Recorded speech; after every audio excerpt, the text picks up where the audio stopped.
Ano ang kahalagahan ng pagiging Diyos at pagiging tao ng ating Panginoong Jesucristo? Pag-usapan po natin yan sa devotion natin na ito. Magandang araw po sa bawat isa sa inyo. Welcome back to our 365 Daily Devotion Seminar Edition. Gusto po muna batiin si Ma'am Imelda Manansala. Maraming salamat po sa inyong 247 comments. Yan po ay nakakapag-improve ng algorithm natin dito sa ating YouTube channel. So maraming salamat po sa inyo.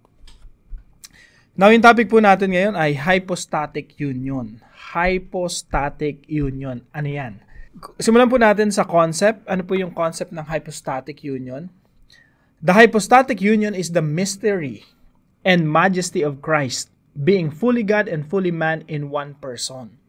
So, yung hypostatic union po, ito po yung union ng pagka-Diyos at pagkatao ni Kristo into one person.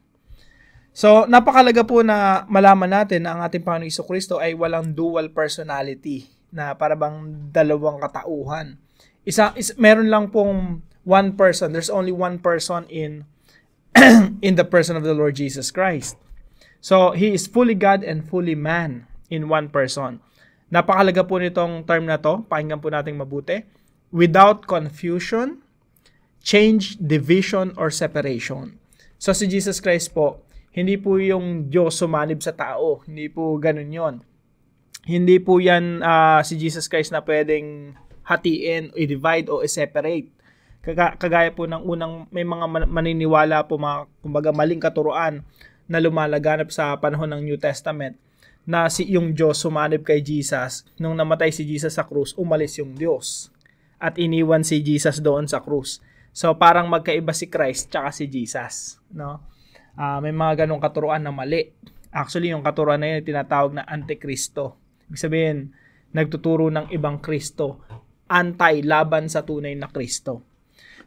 So, Jesus did not lose His divinity when He took on humanity, nor did He become less human because He was God.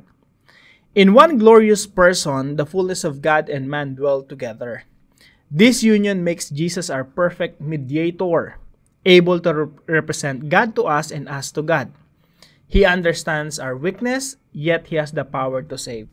Yung Diyos po natin naunawaan, ang ating Panginoong Jesucristo naunawaan yung ating kalagayan, yung ating kahinaan, yung ating laman. Alam niya kung ano ibig sabihin ng suffering. Kasi siya yung Diyos na nagkatawang tao na nagdusa. At pag nagdurusa tayo, naiintindihan niya tayo. Now, ano po ang kahalagahan ng hypostatic union? Now, naglagay lang po ako dito ng konting idea, no? God can save but cannot die. Na yung salvation po kasi natin kailangan ng merong substitute na mamatay on our behalf. Ang problema yung Diyos hindi kayang mamatay. So man can die but cannot save. Kaya si Jesus po, Jesus is truly God and truly man, able both to die and save. Kaya po tayo may kaligtasan kasi si Jesus Christ, siya yung Diyos na kayang magligtas at the same time siya yung Diyos na nagkatawang tao na pwedeng mamatay doon sa krus. Now, sabi po dito si John chapter 1 verse 14, and the Word became flesh. Maganda po, umpisa natin to sa verse 1 Kasi sa verse 1 to 3, makikita natin na sa pamagitan ng ating Panginoong Jesucristo nalikha lahat ng bagay. Jesus is the agent of creation. And then, dito po sa verse 14, the Word became flesh. At naging tao ang salita, naging tao ang ating Panginoong Jesucristo.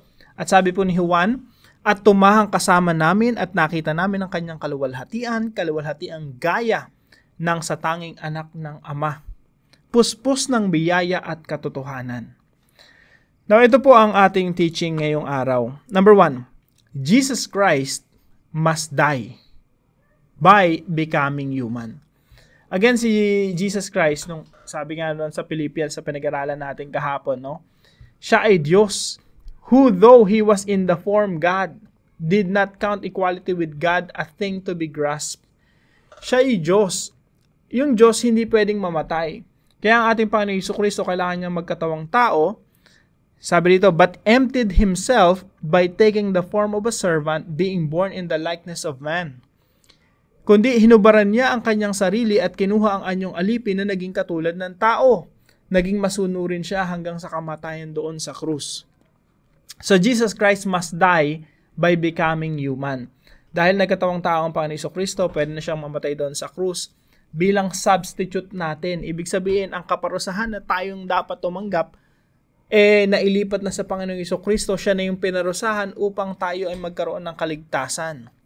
Inako ni Kristo ang kaparusahan na para dapat sa atin. Point number 2, Jesus, the God-man, dahil ang ating Panginoong Jesucristo ay Diyos at tao, He reconciles God and humans.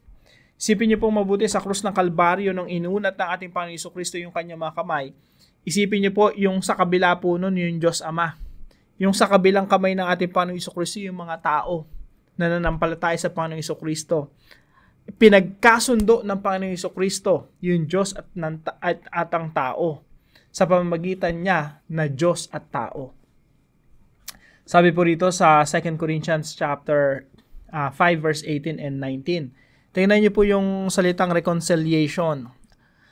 All this is from God who reconciled us to Himself through Christ and gave us the ministry of reconciliation, that God was reconciling the world to Himself in Christ, not counting people's sin against them, and He has committed to us the message of reconciliation.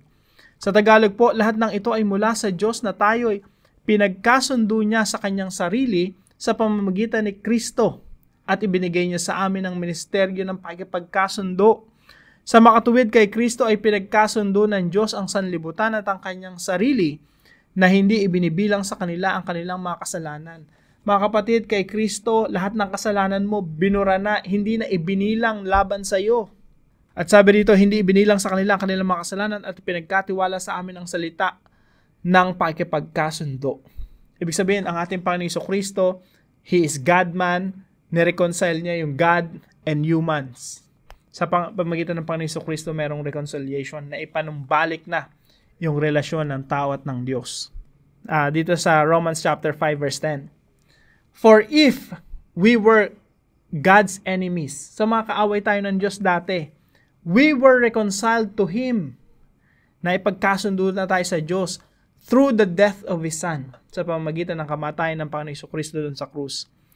Sapagkat kung noong nga'y tayo'y mga kaaway, ay pinakipagkasundo tayo sa Diyos sa pamamagitan ng kamatayan ng kanyang anak. So kaya po si Jesus Christ, God-man, para ipagkasundo yung Diyos at tayong mga tao. At lahat ng mga kasalanan natin ay pinarasahan na sa pagiging tao ng Panginoong Jesucristo at sa pagkamatay ng Panginoong Jesucristo doon sa krus. Sa pangatlong puntos po, Jesus is the ruler of both heaven and earth. Kaya po ang ating Panginoong Jesucristo, pag binasa niya sa napakaraming mga verses sa Bible, na si Jesus Christ binigyan ng authority ng Panginoon ng Diyos Ama na magkaroon ng authority sa lahat, both in heaven and earth. Sabi nga po sa Great Commission, Matthew 28:18-20, si Jesus Christ pagkatapos niyang mag-resurrect, mabuhay, mag-uli, sabi niya sa kanyang mga alagad, all authority in heaven and on earth has been given to me, sabi ng ating Panginoong Jesucristo. So, lahat ng authority sa langit at sa lupa, ibinigay na sa ating Panginoong Jesucristo, and based on that authority, sabi niya sa kanyang mga alagad, samsamin niyo, kunin niyo lahat ng mga bansa, at turuan niyo silang sumunod sa ipinag-uutos ko. So, si Jesus Christ po, He is the ruler of both heaven and earth. Now, paano po natin ito i-apply sa ating mga buhay? Paano po natin gagawing simple yung ating theology na applicable po, kumbaga maisa sa buhay natin? Number 1, trust that Jesus has suffered all your sufferings.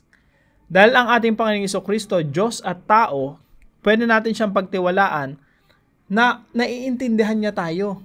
Makikita niyo po yan sa Book of Hebrews na alam ng Diyos yung weakness natin, alam ng Diyos yung pagdurusa natin, alam ng Diyos yung kahinaan natin.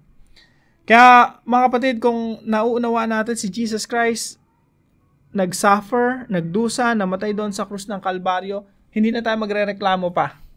At sasabihin natin sa Diyos, Lord, bakit niyo ako hinahayaang magdusa? Lord, bakit ko nararanasan itong mga nararanasan ko? Parang wala kayong pakialam sa akin.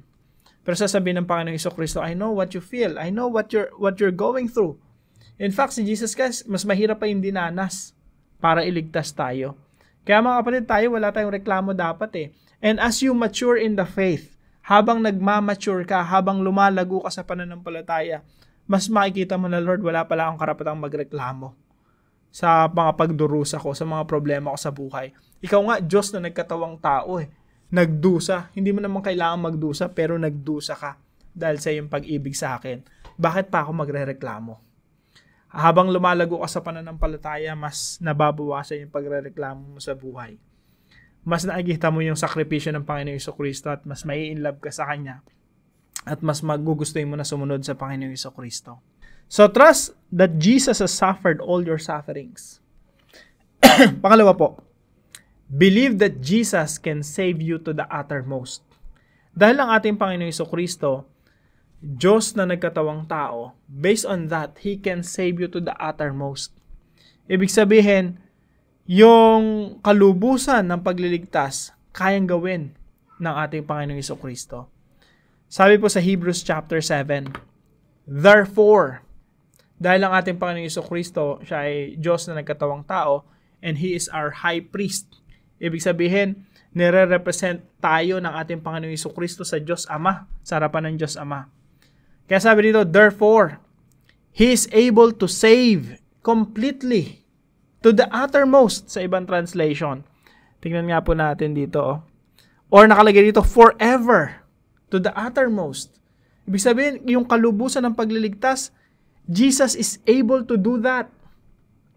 Those who come to God through Him because He always lives to intercede for them. Dahil dito siya ay may kakayahang iligtas ng lubos ang mga lumalapit sa Diyos sa pamamagitan niya. Yamang lagi siyang nabubuhay upang mamagitan para sa kanila. Meron po tayong God-man na namamagitan between God and us, human beings. Dahil siya ay mabubuhay magpawalang hanggan, siya ay Diyos at tao, yung reconciliation natin sa Diyos din ay pangwalang hanggan. Ibig sabihin, hanggat nabubuhay si Jesus, lagi tayong, meron tayong peace with God, meron tayong reconciliation with God. Kaya yung salvation natin forever, eternal. So believe that Jesus can save you to the uttermost, completely, and forever. Habang nabubuhay si Jesus, He is God-man. Habang nabubuhay siya, forever. Kung paano nabubuhay ang Panginoon Jesucristo, ganun din katagal yung ating salvation. At dahil hindi namamatay si Jesus, hindi nagtatapos yung kanyang buhay, hindi rin magtatapos yung ating reconciliation with God.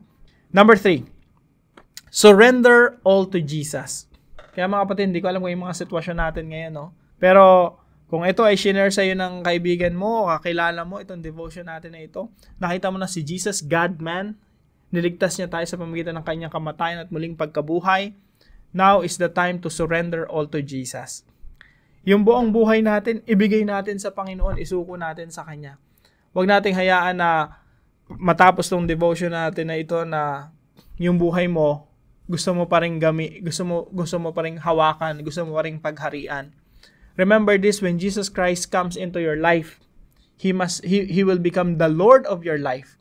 At siya na yung magiging Panginoon at hari ng iyong buhay. That means siya na yung masusunod sa iyong buhay. Kung meron mang desisyon na desisyon na hindi mo pagsisisihan, pinakatamang desisyon na pwede mong gawin sa buhay mo, ito yon, surrender your life to Jesus. Surrender all to Jesus. He is the great King of both heaven and earth. Ibig sabihin, pag namatay ka dito sa lupa, makakapiling mo pa siya sa langit. At dahil siya yung Panginoon, siya yung Diyos, siya yung hari, siya yung ruler, both heaven and earth. So, kung meron ka man pinakatamang desisyon na gagawin, mga kapatid, kung ito shinare sa'yo ng kakilala mo, that's the single most important decision you will ever make, to surrender your life to Jesus. Huwag nating hawakan yung buhay natin. Hayaan natin si Jesus ang maghari at humawak ng ating mga buhay. Para po sa ating discussion, why is it important for your Savior to be both fully God and fully man? Bakit importante na nananampalataya tayo sa Diyos na nagkatawang tao? Tayo po'y manalangin. Lord Jesus, You are the perfect union of heaven and earth, fully God and fully man. Thank You for coming near, for wrapping Yourself in humanity while never ceasing to be divine. You are able to save completely and to sympathize deeply. I worship you as the God who knows my pain and the Lord who reigns with power. Help me to never lose the wonder of who you are. Let this truth anchor my heart, especially in moments of weakness. May I draw near with confidence, knowing you are with me and for me. Amen and amen.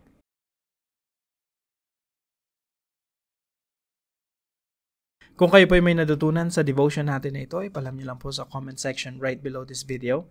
And please don't forget to share this devotion to your family and friends. Pagpalain po kayo ng ating Panginoon. Magkita-kita po tayo muli bukas, alas 5 ng umaga dito po sa ating daily devotions.